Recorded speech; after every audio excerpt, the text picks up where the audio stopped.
Oi, boa tarde. Esse livro aqui eu tenho um feeling de que ele nunca vai terminar, ou eu nunca vou terminar ele, mas fazer igual o treino, vai, não pensa e uma hora quando você vê já terminou. Encaro serenamente, sem mais nada que o que na alma represente um sorriso. O fechar-se-me sempre a vida nesta rua dos douradores, neste escritório, nesta atmosfera desta gente. Ter o que me dê para comer e beber e onde habite, e o pouco espaço livre no tempo para sonhar, escrever, dormir. Que mais posso eu pedir aos deuses ou esperar do destino? Tive grandes ambições e sonhos dilatados, mas esses também os teve o moço de fretes ou a costureira, porque sonhos tem toda a gente. O que nos diferencia é a força de conseguir ou o destino de se conseguir conosco. Em sonhos, sou igual ao moço de fretes e à costureira. Só me distingue deles o saber escrever. Sim, é um ato, uma realidade minha que me diferencia deles. Na alma, sou seu igual. Bem sei que há ilhas ao sul e grandes paixões cosmopolitas, e, se eu tivesse o mundo na mão, trocava-o, estou certo, por um bilhete para a Rua dos Douradores. Talvez o meu destino seja eternamente ser guarda-livros, e a poesia ou a literatura uma borboleta que, pousando-me na cabeça, me torne tanto mais ridículo quanto maior for a sua própria beleza. Terei saudade do Moreira, mas o que são saudades perante as grandes ascensões? Sei bem que o dia em que for guarda-livros da Casa Vasques e Cia será um dos grandes dias da minha vida. Sei-o com uma antecipação amarga e irônica, mas sei-o com a vantagem intelectual da certeza. 19. No recôncavo da praia à beira-mar, entre as selvas e as várzeas da margem, subia da incerteza do abismo nulo a inconstância do desejo aceso. Não haveria que escolher entre os trigos e os muitos sic, e a distância continuava entre ciprestes. O prestígio das palavras isoladas ou reunidas segundo um acordo de som, com ressonâncias antigas e sentidos divergentes no mesmo tempo em que convergem, a pomba das frases postas entre os sentidos das outras, malignidade dos vestígios, esperança dos bosques, e nada mais que a tranquilidade dos tanques entre as quintas da infância dos meus subterfúgios. Assim, entre os muros altos da audácia absurda, nos renques das árvores e nos sobressaltos do que se estiola, outro que não eu ouviria dos lábios tristes e confissão negada a melhores insistências. Nunca, entre o tinir das lanças no pátio por ver, nem que os cavaleiros viessem de volta da estrada vista desde o alto do muro, haveria mais sossego no solar dos últimos, nem se lembraria outro nome do lado de cada estrada, senão o que encantava de noite, com o das mouras, a criança que morreu depois da vida e da maravilha. Leves, entre os sulcos que havia na erva, porque os passos abriam, nada entre o verdor agitado, as passagens dos últimos perdidos soavam arrastadamente, como reminiscências do vindouro. Eram velhos os que haveriam de vir, e só novos os que não viriam nunca. Os tambores rolaram à beira da estrada e os clarins pendiam nulos nas mãos laças, que os deixariam se ainda tivessem força para deixar qualquer coisa. Mas, de novo, na consequência do prestígio, soavam alto os alaridos findos, e os cães targiversavam nas alheias vistas. Tudo era absurdo, como um luto, e as princesas dos sonhos dos outros passeavam sem claustros indefinidamente. 20. Várias vezes, no decurso da minha vida opressa por circunstâncias, me tem sucedido, quando quero libertar-me de qualquer grupo delas, ver-me subitamente cercado por outras da mesma ordem, como se houvesse definidamente uma inimizade contra mim na teia incerta das coisas. Arranco do pescoço uma mão que me sufoca. Vejo que na mão com que a essa arranquei, me veio preso um laço que me caiu no pescoço com um gesto de libertação. Afasto com cuidado o laço, e é com as próprias mãos que me quase estrangulo. 21. Haja ou não deuses, deles somos servos. 22. A minha imagem, tal qual eu a via nos espelhos, anda sempre ao colo da minha alma. Eu não podia ser senão curvo e débil como sou, mesmo nos meus pensamentos. Tudo em mim é de um príncipe de cromo colado no álbum velho de uma criancinha que morreu sempre há muito tempo. Amar-me é ter pena de mim. Um dia, lá para o fim do futuro, alguém escreverá sobre mim um poema, e talvez só então eu comece a reinar no meu reino. Deus é o existirmos e isto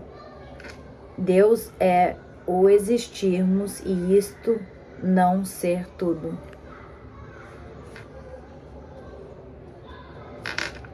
23. Absurdo. Tornamo-nos esfinges, ainda que falsas, até chegarmos ao ponto de já não sabermos quem somos, porque de resto, nós, o que somos, é esfinges falsas e não sabemos o que somos realmente. O único modo de estarmos de acordo com a vida é estarmos em desacordo com nós próprios. O absurdo é o divino.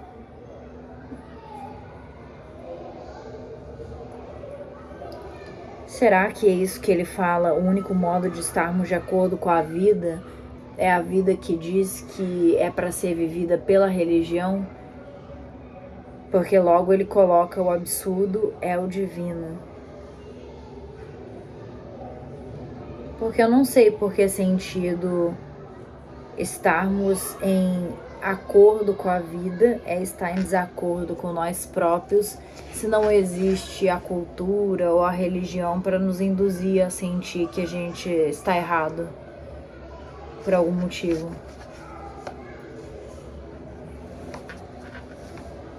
Estabelecer teorias, pensando-as paciente e honestamente, só para depois agirmos contra elas. Agirmos e justificar as nossas ações com teorias que as condenam. Talhar um caminho na vida e em seguida agir contrariamente, a seguir por esse caminho. Ter todos os gestos e todas as atitudes de qualquer coisa que nem somos, nem pretendemos ser tomados como sendo. Comprar livros para não os ler, e a concertos nem para ouvir a música, nem para ver quem lá está. Dar longos passeios por estar farto de andar e ir passar dias no campo só porque o campo nos aborrece.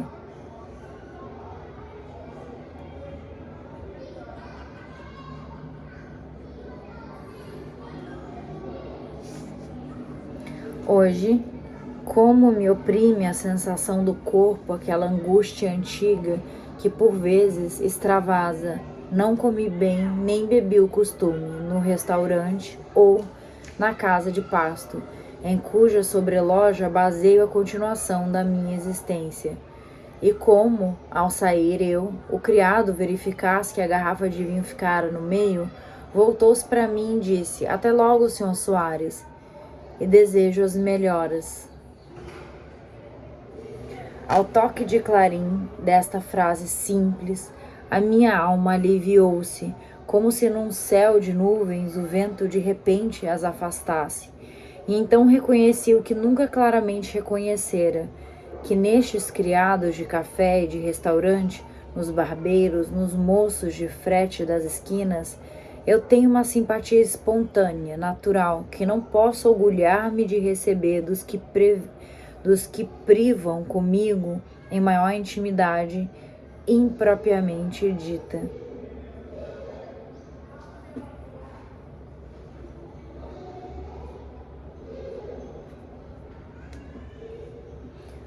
Eu acho que o que mexeu com ele foi o fato dessas pessoas do cotidiano repararem nele, né? Tipo, putz, você deixou a garrafa ao meio, quer dizer que não deve estar tão bem.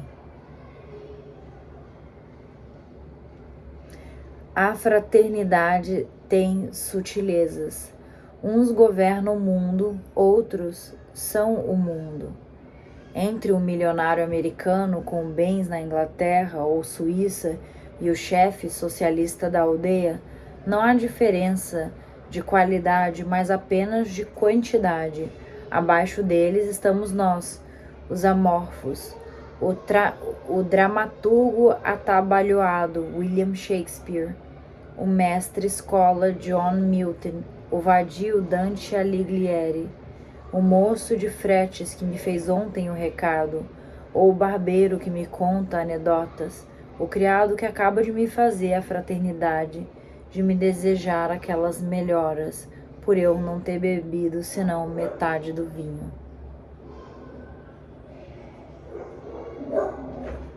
25.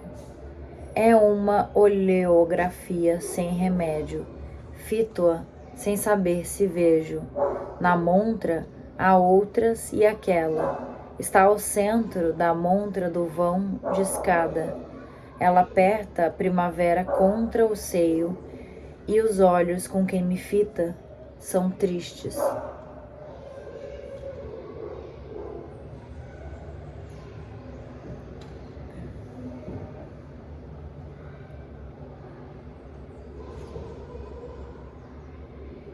Sorri com o brilho do papel e as cores da sua face são encarnado.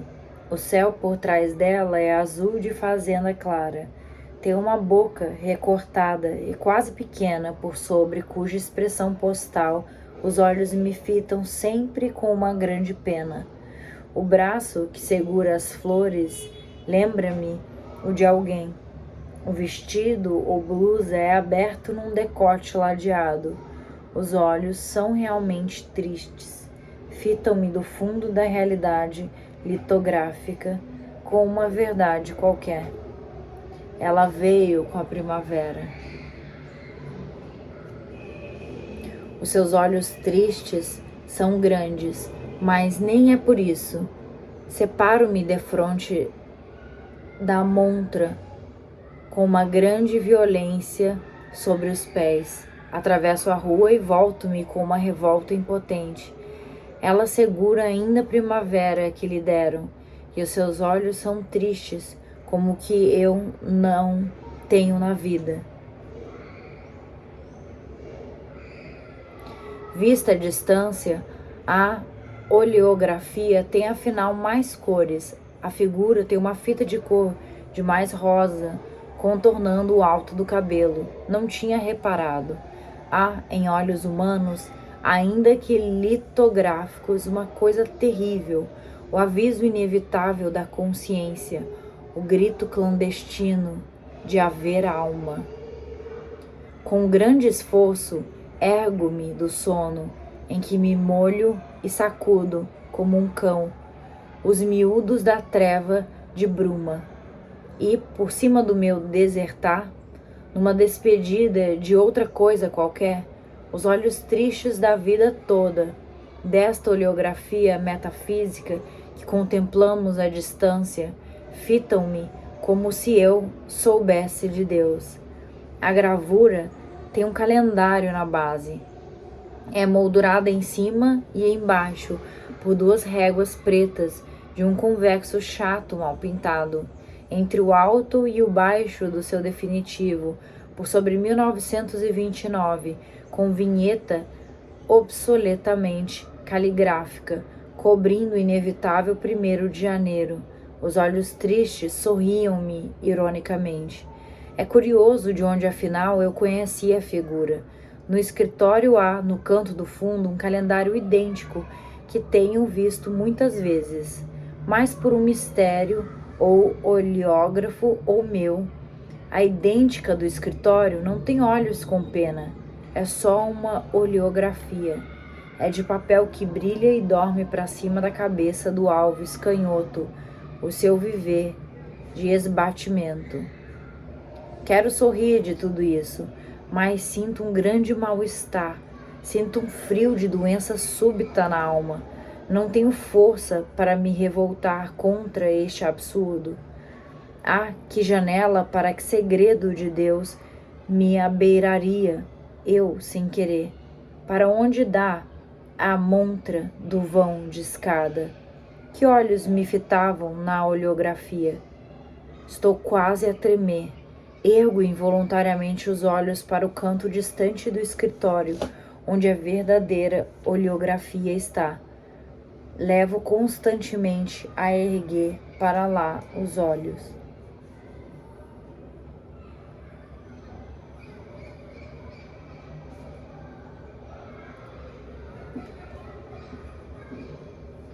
(26) Dar a cada emoção uma personalidade, a cada estado de alma uma alma. Dobraram a curva do caminho e eram muitas raparigas. Vinham cantando pela estrada e o som das suas vozes era felizes. Elas não sei o que seriam.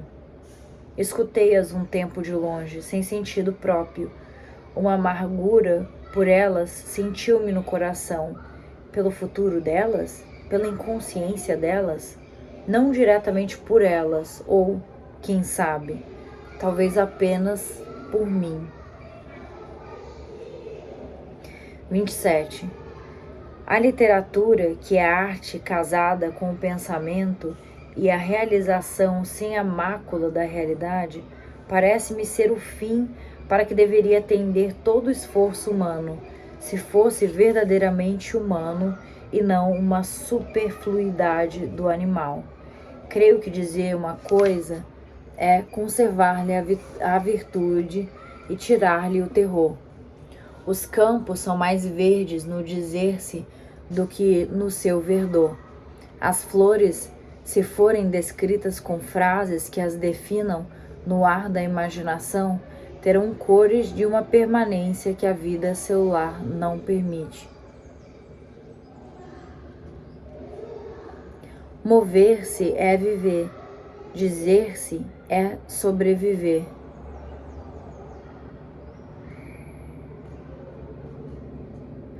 Não há nada de real na vida que o não seja porque se descreveu bem. Os críticos da casa pequena soem apontar que tal poema, longamente ritmado, não quer, afinal, dizer senão que o dia está bom. Mas dizer que o dia está bom é difícil, e o dia bom, ele mesmo passa. Temos, pois, que conservar o dia bom numa memória florida e prolixa, e assim constelar de novas flores ou de novos astros os campos ou céus da exterioridade vazia e passageira. Tudo é o que somos e tudo será para os que nos seguirem na diversidade do tempo. Conforme nós intensamente o houvermos imaginado, isto é, o houvermos com a imaginação metida no corpo verdadeiramente sido. Não creio que a história seja mais, no seu grande panorama desbotado, que um discurso de interpretações, um consenso confuso de testemunhos distraídos. O romancista é todos nós, e narramos quando vemos, porque ver é complexo como tudo. Tenho neste momento tantos pensamentos fundamentais, tantas coisas verdadeiramente metafísicas que dizer que me canso de repente e decido não escrever mais, não pensar mais, mas deixar que a febre de dizer me dê sono. E eu faça festas com os olhos fechados, como a um gato, a tudo quanto poderia ter dito.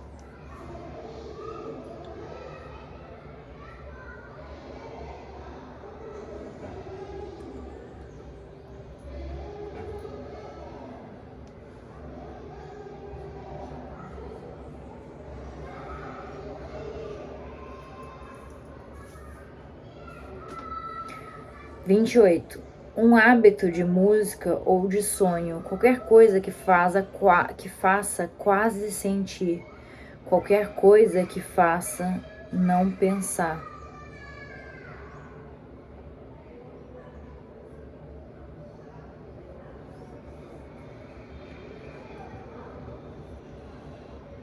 Vinte e nove. Depois que os últimos pingos da chuva começaram a tardar na queda dos telhados, e pelo centro pedrado da rua o azul do céu começou a espelhar-se lentamente. O som dos veículos tomou outro canto, mais alto e alegre. Ouviu-se o abrir de janelas contra o desesquecimento do sol. Então, pela rua estreita do fundo da esquina próxima, rompeu o convite alto do primeiro cauteleiro, e os pregos pregados nos caixotes da loja da esquina reverberaram pelo espaço claro. Era um feriado incerto, legal e que se não mantinha.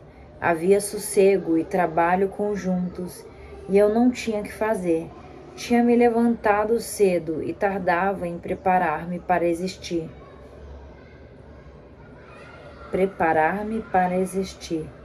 Passeava de um lado ao outro do quarto e sonhava alto coisas sem nexo nem possibilidade, gestos que me esquecera de fazer, ambições impossíveis realizadas sem rumo, conversas firmes e contínuas que, se fossem, teriam sido. E neste devaneio, sem grandeza nem calma, neste atardar sem esperança nem fim, gastavam meus passos a manhã livre e as minhas palavras altas, ditas baixo, soavam múltiplas no claustro do meu simples isolamento. A minha figura humana, se a considerava como atenção externa, era do ridículo que tudo quanto é humano assume sempre que é íntimo.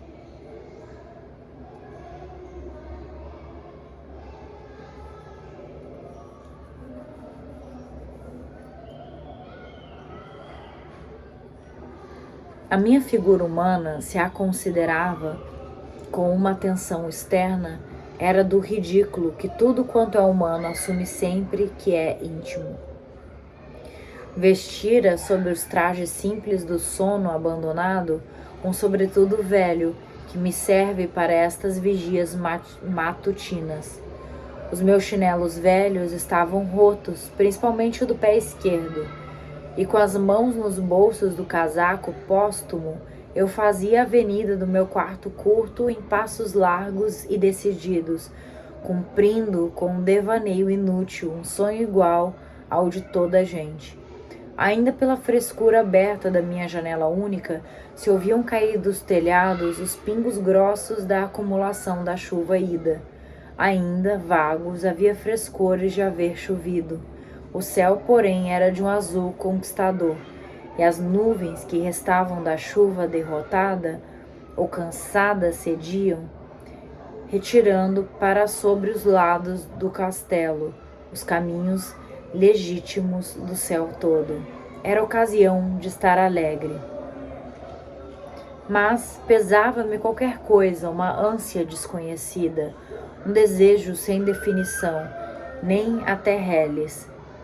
Tardava-me, talvez, a sensação de estar vivo, e quando me debrucei da janela altíssima sobre a rua para onde olhei sem vê-la, senti-me, de repente, um daqueles trapos úmidos de limpar coisas sujas, que se levam para a janela para secar, mas se esquecem, enrodilhados no parapeito, que mancham lentamente.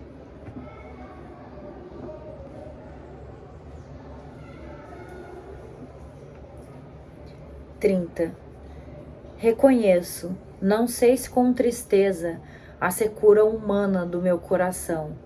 Vale mais para mim um adjetivo que um choro real da alma. O meu mestre Vieira. Mas às vezes sou diferente, tenho lágrimas, lágrimas das quentes, dos que não têm nem tiveram mãe. E os meus olhos que ardem dessas lágrimas mortas, ardem dentro do meu coração. Não me lembro da minha mãe. Ela morreu, tinha eu 1 ano.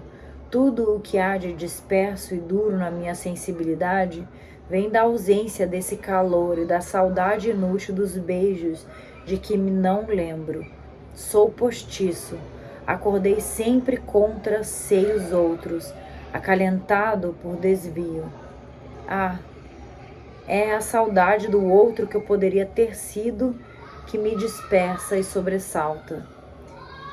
Quem outro seria eu se me tivessem dado carinho do que vem desde o ventre até os beijos na cara pequena? Talvez que a saudade de não ser filho tenha grande parte na minha indiferença sentimental. Quem, em criança, me apertou contra a cara, não me podia apertar contra o coração. Essa estava longe, num jazigo. Essa que me pertenceria se o destino houvesse querido que me pertencesse. Disseram-me mais tarde que a minha mãe era bonita, e dizem que, quando me disseram, eu não disse nada. Era já apto do corpo e alma, desentendido de emoções, e o falarem ainda não era uma notícia de outras páginas difíceis de imaginar. O meu pai, que vivia longe, matou-se quando eu tinha 3 anos e nunca o conheci. Meu Deus, menino órfão. Não sei ainda por que é que vivi longe. Nunca me importei de o saber. Lembro-me da notícia da sua morte como de uma grande seriedade às primeiras refeições depois de saber. Olhavam, lembro-me, de vez em quando para mim, e eu olhava de troco, entendendo estupidamente. Depois comia com mais regra, pois talvez, sem eu ver, continuassem a olhar-me. Sou todas essas coisas, embora eu não queira, no fundo confuso da minha sensibilidade fatal. Sou todas essas coisas. E é meio que isso a vida, né? A gente é meio que todas as coisas difíceis que nos aconteceram, mas também felizes que nos aconteceram, né? O relógio que está lá para trás, na casa deserta, porque todos dormem, deixa cair lentamente o quádruplo, o som claro das 4 horas de quando é noite. Não dormi ainda, nem espero dormir, sem que nada me detenha a atenção, e assim não durmo, ou me pese no corpo, e por isso não sossegue. Jazo na sombra, que o luar vago dos candeeiros da rua torna ainda mais desacompanhada, o silêncio amortecido do meu corpo estranho. Nem sei pensar do sono que tenho, nem sei sentir do sono que não consigo ter. Tudo no meu torno é um universo nu, abstrato, feito de negações noturnas. Divido-me em cansaço e inquietude, e chego a tocar com a sensação do corpo um conhecimento metafísico do mistério das coisas. Por vezes, amolece-me a alma, e então os pormenores lançamentos à tona, sem forma da vida cotidiana boiam-se-me a superfície da consciência, e estou fazendo lançamentos à tona de não poder dormir. Outras vezes acordo de dentro do meio do sono em que estagnei. Imagens vagas de um colorido poético involuntário deixam escorrer pela minha desatenção o seu espetáculo sem ruídos. Não tenho os olhos inteiramente cerrados. Orla-me a vista frouxa uma luz que vem de longe. São os candeeiros públicos acesos lá embaixo, nos confins abandonados da rua. Cessar, dormir, substituir esta consciência intervalada por melhores coisas melancólicas, ditas em segredo ao que me desconhece. Cessar, passar, fluido e ribeirinho, fluxo e refluxo de um mar vasto, em costas visíveis na noite em que verdadeiramente se dormisse. Cessar, sem incógnito externo, movimento de ramos em alhas afastadas, tênue, cair de folhas, conhecido no som mais que na queda, mar alto, fino dos repuxos ao longe, e todo o indefinido dos parques na noite, perdidos entre emaranhados contínuos, labirintos naturais da treva. Cessar, acabar finalmente, mas com uma sobrevivência translada, ser a página de um livro, a madeixa de um cabelo solto, o oscilar da trepadeira ao pé da janela entreaberta, os passos sem importância no cascalho fino da curva, o último fumo alto da aldeia que adormece, o esquecimento do chicote, do carroceiro à beira matutina do caminho, o absurdo, a confusão, o apagamento, tudo que não fosse a vida, e durmo ao meu modo, sem sono nem repouso, esta vida vegetativa de suposição, e sob as minhas pálpebras sem sossego paira, como a espuma quieta de um mar sujo, o refluxo longínquo dos candeiros mudos da rua. Durmo e desdurmo. Meu Deus, esse cara é meio depressivo, né? Do outro lado de mim, lá para trás de onde jazo, o silêncio da casa toca no infinito. Ouço cair o tempo, gota a gota, e nenhuma gota que cai se ouve cair. Oprime-me fisicamente o coração físico, a memória, reduzida a nada, de tudo quanto foi ou fui. Sinto a cabeça materialmente colocada na almofada em que tenho vale. A pele da fronha tem com a minha pele um contato de gente na sombra. A própria orelha sobre a qual me encosto grava-se-me matematicamente contra o cérebro. Pestanejo de cansaço e as minhas pestanas fazem um som pequeníssimo, inaudível, na brancura sensível da almofada erguida. Respiro, suspirando, e a minha respiração acontece, não é minha. Sofro sem sentir nem pensar. O relógio da casa, lugar certo, lá ao fundo das coisas, soa a meia hora seca e nula. Tudo é tanto, tudo é tão fundo, tudo é tão negro e tão frio. Passo tempos, passo silêncio, mundos sem forma passam por mim. Subitamente, como uma criança do mistério, um galo canta sem saber da noite.